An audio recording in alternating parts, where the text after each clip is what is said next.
Allez, aujourd'hui, on plonge ensemble dans les eaux profondes, parfois troubles, mais toujours fascinantes, des poissons. Le tout dernier signe du zodiaque. Alors les poissons, c'est vrai qu'ils ont une place un peu à part. Ils arrivent tout à la fin du cycle. Ils représentent ce moment si particulier à la sortie de l'hiver, une sorte de grand lâcher-prise, avant que toute la vue du printemps ne reprenne ses droits. Et pour vraiment saisir l'essence des poissons, il faut aller voir du côté de leur ADN astrologique. C'est un mélange assez unique, façonné par 3 planètes bien précises. Ce qui est absolument passionnant ici, c'est ce cocktail. On a Neptune, qui amène ce côté rêveur, très intuitif, puis Jupiter, qui apporte une dose d'optimisme, de grandeur, et enfin Vénus, pour la touche d'amour et de douceur. Tout ça, ça donne une personnalité au cœur profondément sensible et très très émotionnelle. Mais voilà, une telle sensibilité, forcément, ça a aussi son revers. Ce monde intérieur qui est si riche peut vite devenir une sorte de prison de brouillard, comme le décrit très bien la source. C'est l'image du premier poisson, celui qui est un peu perdu. Et le cœur du problème, la source lui donne un nom, c'est le flou. C'est cette espèce de vague permanent, cette imprécision qui fait qu'il devient très difficile pour un poisson de se fixer des objectifs clairs et de s'y tenir. Et ce schéma, il illustre à la perfection ce piège. Au début, il y a l'étincelle, l'idée géniale, l'enthousiasme des commencements, c'est grisant. Mais dès que les premières difficultés concrètes pointent le bout de leur nez, hop, c'est beaucoup plus tentant de tout laisser tomber pour un autre rêve, encore plus beau. Le rêve est souvent bien plus confortable que la réalité. Le danger, on le voit bien. Ce premier poisson, il a tendance à fuir. Il nage vers le monde du fantasme, un monde bien plus doux, pour échapper à une réalité parfois un peu rude. Le risque, bien sûr, c'est l'inaction et ce sentiment final d'être complètement perdu.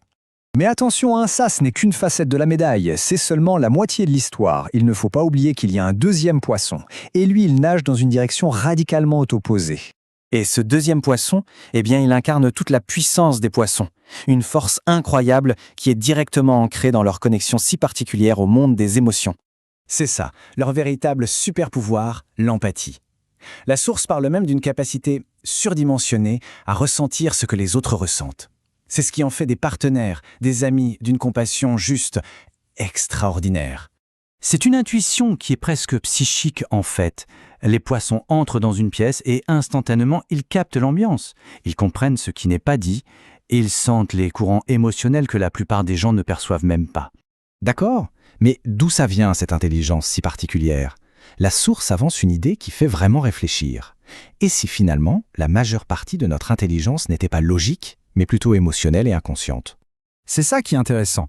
Là où certains signes vont exceller dans la logique pure, dans l'analyse, les poissons, eux, sont les maîtres de ce vaste océan qu'est l'intelligence émotionnelle et intuitive.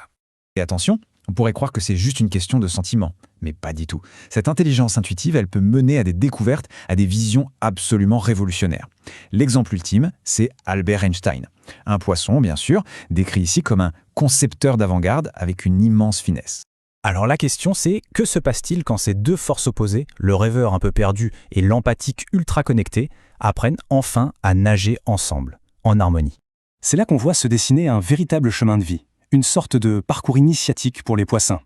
On passe du stade de rêveur, un peu flottant, à celui de partenaire où l'empathie se concentre sur les proches, et enfin, l'aboutissement, c'est l'humaniste, celui qui met ses dons au service de tout le monde.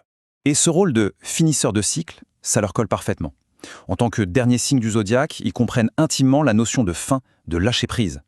Ce n'est pas un hasard s'ils sont si doués pour accompagner les grandes transitions, que ce soit la fin d'une dynastie, comme avec Puyi, ou la fin d'une ère, comme avec Gorbatchev. Au bout du compte, le message est limpide. C'est en se tournant vers les autres que les poissons trouvent leur véritable épanouissement. Leur plus grande vocation, ce n'est pas de rêver pour eux-mêmes, mais bien d'utiliser ce don incroyable qu'est leur empathie pour soigner, pour aider, pour soulager le monde qui les entoure. Et on termine là-dessus avec cette question qui est vraiment essentielle. Elle nous invite à réfléchir à la place et à la contribution unique de l'esprit des poissons.